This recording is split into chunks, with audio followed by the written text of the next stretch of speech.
سیر کرانے والا اللہ سبحانہ و تعالی سیر اپنے محبوب کریم کو کرائی، سیر رات کو کرائی، رات ساری نہیں مختصر وقت میں، کہاں سے کہاں تک کرائی، کہاں سے کہاں تک کرائی؟ تو سیر کی ابتدا مسجد حرام سے ہوئی اور حضور کہاں تک گئے؟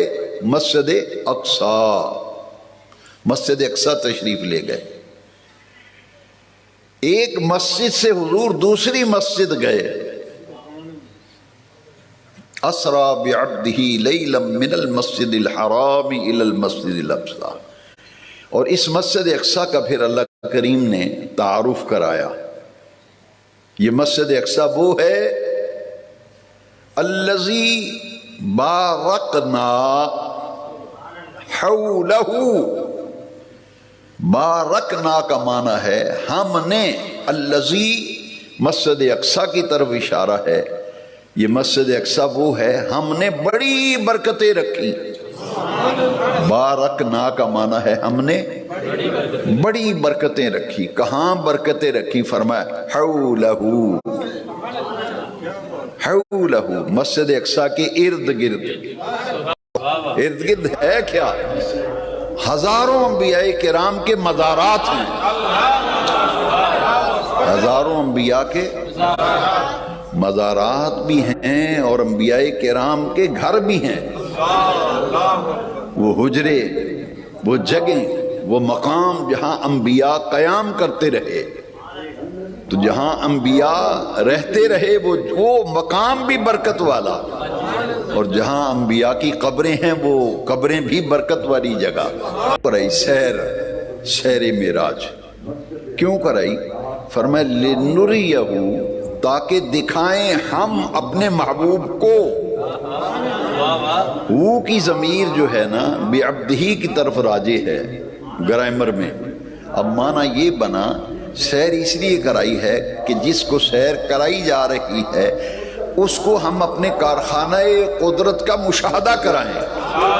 اس رات رب نے فرمایا محبوب ساری کائنات تیری خاطر بنائی ہے، آ کے دیکھ تو صحیح، محبوب آ کے دیکھ تو صحیح، میں نے پوری کائنات میں اپنی قدرت کی کون کون سی نشانیاں رکھی ہیں۔ محبوب آؤ، اور سیر اس لیے کرائی جا رہی ہے تاکہ میری قدرت کی نشانیوں کا مشاہدہ کر لو۔ اللہ کی قدرت کی تین قسم کی نشانی، ایک وہ جن کا تعلق دیکھنے سے ہے، کچھ نشانیاں ایسی ہیں جنہیں حضور نے دیکھا، کچھ نشانیاں ایسی ہیں جنہیں حضور نے دیکھا، کچھ ایسی نشانیاں ہیں جنہیں حضور نے سنا، کچھ نشانیاں ان کا تعلق سننے کے ساتھ تھا، کچھ کا تعلق دیکھنے سے تھا، کچھ کا تعلق چکھنے سے تھا۔ جو نشانیاں دیکھنے والی تھیں حضور نے معراج کی رات انہیں دیکھا، جو چکھنے والی تھیں انہیں حضور نے چکھا، اور جو سننے والی تھیں میرے آقا کریم نے انہیں سنا۔ اب آیت کریمہ کے جو آخری لفظ ہیں وہ ہے انہ هو السمیع البصیر۔ اچھا اس کا معنی کیا ہے؟ ان کا معنی ہے بے شک، بلا شبہ، وہ، انہو بے شک وہ السمیع البصیر۔ سمیع کا معنی ہے سننے والا، بصیر کا معنی ہے دیکھنے والا۔ بلا شبہ وہ دیکھنے والا ہے، وہ سننے والا ہے، سمیع بھی ہے، بصیر بھی ہے۔ اب یہ کون ہے جو سمیع بھی ہے اور بصیر بھی ہے؟ مفسرین کرام نے فرمایا یہ حضور کے بارے میں بھی فرمایا گیا اور نبی کریم علیہ السلام کے بارے میں فرما کر پھر بے نیاز رب نے یہ دونوں صفتیں اپنے لیے استعمال فرمائیں کہ حضور کا یہ سیر معراج 3 مرحلوں پر مشتمل ہے۔ کتنے مرحلوں پر؟ مسجد حرام سے حضور چلے اور مسجد اقصیٰ پہنچے، یہاں معراج کا پہلا مرحلہ مکمل ہو گیا، اور جب مسجد اقصیٰ سے آسمانوں کی طرف پرواز کی اور ساتوں آسمانوں کو حضور عبور کر گئے، اور کہاں تک گئے؟ ساتویں آسمان کے اوپر سدرۃ المنتہا ہے۔ قرآن مجید میں ساتوں آسمانوں کے اوپر سدرۃ المنتہا۔ مسجد اقصی سے دوسرا مرحلہ شروع ہوا، وہ مکمل ہوا سدرۃ المنتہا پر، اور پھر تیسرا مرحلہ شروع ہوا، سدرۃ المنتہا سے حضور اوپر چلے گئے۔ کہاں تک گئے؟ بس ایک بات ذہن نشین کر لیں، اس سے ادھر ادھر نہیں ہونا۔ حضور کہاں تک گئے؟ ساتوں آسمانوں سے اوپر سدرہ پہ گئے۔ سدرہ سے اوپر کہاں گئے؟ جہاں تک رب کریم نے چاہا، جہاں تک اللہ نے اپنے محبوب کو سیر کرانا تھی میرے نبی کریم کو، وہاں تک لے جایا گیا، کیونکہ سیر کرانے والا تو اللہ ہے نا۔ تو یہ اللہ جانتا ہے محبوب کو کہاں تک لے گیا، کہ حضور کی ذات اقدس ظہور کے اعتبار سے 3 مراحل میں سے گزری۔ حضور کا جو وجود مبارک ہے نا، شان کے اعتبار سے 3 مراحل میں سے حضور کا وجود گزرا۔ ایک میرے آقا کریم کی بشریت ہے، اور ایک میرے آقا کی نورانیت ہے، اور ایک میرے آقا کی حقیقت ہے۔ یہ بڑی جہالت کی بات ہے، تھوڑے پڑھے لکھے لوگ بحثیں کرتے ہیں حضور نور ہیں یا بشر ہیں۔ جن کو علم کی ہوا نہیں لگی وہ جھگڑے کرتے پھرتے ہیں، کہ کچھ کہتے ہیں حضور نور ہیں، کچھ کہتے ہیں بشر ہیں۔ لیکن سنو، بشریت بھی حضور کی شانوں میں سے ایک شان ہے۔ شان تو یہ ہے کہ شان بشریت بھی حضور کی ان گنت شانوں میں سے ایک شان ہے، اور نورانیت بھی حضور کی ان گنت شانوں میں سے ایک۔ باقی رہ گئی حقیقت۔ اسے یوں بیان کر سکتے ہیں، حقیقت بشریت محمدیہ، سمجھ آ رہی ہے؟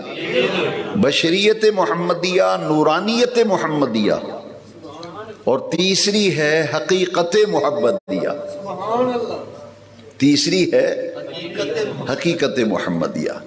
لہذا مسجد حرام سے مسجد اقصی تک حضور کا تشریف لے جانا یہ شان بشریت کی معراج ہے، اور مسجد اقصی سے سدرۃ المنتہا تک جانا یہ حضور کی شان نورانیت کی معراج ہے۔ اور سدرہ سے اوپر جہاں کسی کی مجال نہیں، وہاں تو جبریل بھی نہیں جا سکے۔ وہ تو اس سدرہ پہ کھڑے ہو کے کہتے ہیں لو دنوتو ان ملتن لَاحْتَرَقْتُ۔ حضور انگلی کے پورے کے برابر میں ذرا اوپر گیا نا، اللہ کے انوار مجھے جلا کر راکھ کر دیں گے۔ میں کعبے کے رب کی قسم کھا کے کہتا ہوں، جبریل کو بھی پتہ نہیں چلا حضور کہاں گئے، جبریل کو بھی نہیں پتا۔ تو جبریل رہتا ہے سدرہ پہ۔ جبریل کہاں رہتا ہے؟ بھائی سدرہ پہ رہنے والے کو نہیں پتا چلا حضور کہاں گئے، تو حجرے میں رہنے والے کو کیسے پتا چلا؟ تو ہاں، جبریل کو بھی نہیں پتا چلا۔ کیوں؟ اس لیے نہیں پتا چلا کہ بشریت تو مسجد اقصی پہ ختم ہو گئی، نیچے رہ گئی۔ بشریت کی معراج ختم ہونے سے مراد یہ ہے کہ شان بشریت کی معراج یہاں مکمل ہو گئی، اور جب سدرۃ المنتہا پہ پہنچے تو شان نورانیت کی معراج مکمل ہو گئی، اور سدرہ سے جب اوپر کی طرف گئے تو حقیقت کی معراج شروع ہو گئی۔ پتہ اس لیے نہیں لگا حضور کہاں تک گئے۔ لوگ سگریٹ کا کش لگا کر بحثیں کرتے ہیں، او جی حضور یہاں تک گئے، وہاں تک گئے۔ تیری اوقات کیا ہے؟ وہ تیری اوقات کیا ہے؟ یہاں تو جبریل کو نہیں پتا چلا۔ پتہ اس لیے نہیں لگا کہ حقیقت کی معراج تھی نا، حقیقت محمدیہ کی معراج تھی۔ اب حدیث سن لیں، سارے اشکال دور ہو جائیں گے۔ صحابہ کا بھرا مجمع تھا، سیدنا صدیق اکبر کو حضور نے فرمایا اے ابو بکر لم یعرفنی حقیقتاً سوا ربی، اے ابو بکر میری حقیقت کو میرے رب کے سوا کوئی جانتا ہی نہیں۔ حضور نے فرمایا میری حقیقت کو میرے رب کے سوا کوئی، تو جب کوئی حضور کی حقیقت کو جانتا ہی نہیں تو اسے کیا پتا چلے کہ حضور کہاں گئے؟ من المسجد الحرام الى المسجد الاقصی، یہاں صرف مسجد اقصی تک کا ذکر ہے۔ خواجہ نظام الدین اولیاء دہلوی رحمت اللہ علیہ نے اس آیت کی تفسیر میں فرمایا کہ یہاں تک مسجد حرام سے مسجد اقصی تک کا ذکر بشریت کی معراج ہے، لِنُرِيَهُ مِنْ آیَاتِنَا، تاکہ دکھائیں ہم اپنے محبوب کو اپنی نشانیاں۔ یہ مسجد اقصی سے سدرۃ المنتہا تک کا ذکر ہے۔ اور آیت کریمہ کے آخری حصے میں اِنَّهُ هُوَ السَّمِيعُ الْبَصِيرُ، سدرہ سے آگے لا مکان تک، حریم خلوت تک حضور کا تشریف لے جانا، یہ معراج شریف کے مرحلے کے تیسرے مرحلے کا ذکر ہے۔ اس میں ایک بڑا لطیف نقطہ ہے، اسی پہ ختم کرتا ہوں۔ سمیع کا معنی ہے سننے والا، بصیر کا معنی ہے۔ خواجہ نظام الدین اولیاء فرماتے ہیں یہ تیسرے مرحلے کا ذکر ہے، تیسرے مرحلے کا ذکر۔ کیوں؟ جب رب کلام کر رہا تھا، جب رب حریم خلوت میں، جب اوپر لا مقام پہ جب سرکار پہنچے، ساتوں آسمان نیچے رہ گئے، سدرہ نیچے رہ گیا، عرش نیچے، حضور اوپر تشریف لے گئے، اور کہاں تک گئے؟ وہی لا مکان کے مکی ہوئے، سر عرش تخت نشین ہوئے۔ وہ نبی ہیں جن کے ہیں یہ مکان، وہ خدا ہے جس کا مکان ہے۔ اب جب دوسرا ذکر ہے معراج شریف کا سورہ النجم میں، سورہ نجم میں معراج شریف کے ذکر ہے۔ فَأَوْحَا إِلَىٰ عَبْدِهِ مَا أَوْحَا، زمینی سفر کا ذکر اس آیت کے اندر ہے جس پر آج میں نے درس دیا، اور آسمانی معراج کا ذکر ہے سورہ النجم میں۔ فَأَوْحَا إِلَىٰ عَبْدِهِ مَا أَوْحَا، جو رب نے چاہا اپنے محبوب سے کلام کیا۔ کلام، تنہائی میں باتیں ہونے لگیں، وہ سننے لگے یہ سنانے لگے، ایسے پردے پہ قربان جاؤں لاکھ پردوں میں پردہ نہیں ہے۔ 90,000 حجابات عظمت حضور نے طے کیے، اور حریم خلوت میں جا کر اللہ کریم کی زیارت بھی کی، دیدار بھی کیا، اور اللہ سے ہم کلام بھی ہوئے۔ اور جب گفتگو ہوئی نا، تو جب اللہ کلام کر رہا تھا، حضور سمیع بھی تھے، حضور بصیر بھی تھے، سن بھی رہے تھے اور دیکھ بھی رہے تھے۔ اور جب حضور کلام کر رہے تھے تو پھر اللہ سمیع و بصیر تھا، اللہ حضور کو دیکھ بھی رہا تھا، سن بھی رہا تھا۔ اور جب اللہ کلام کر رہا تھا تو حضور سمیع و بصیر تھے، حضور سن بھی رہے تھے، دیکھ بھی رہے تھے۔ خواجہ نظام الدین اولیاء دہلوی فرماتے ہیں اللہ اپنے محبوب کا سمیع و بصیر ہے، اور محبوب اپنے رب کے سمیع و بصیر ہیں۔ تو معجزہ معراج کے تیسرے مرحلے کا ذکر انہو هو السمیع البصیر میں ہے۔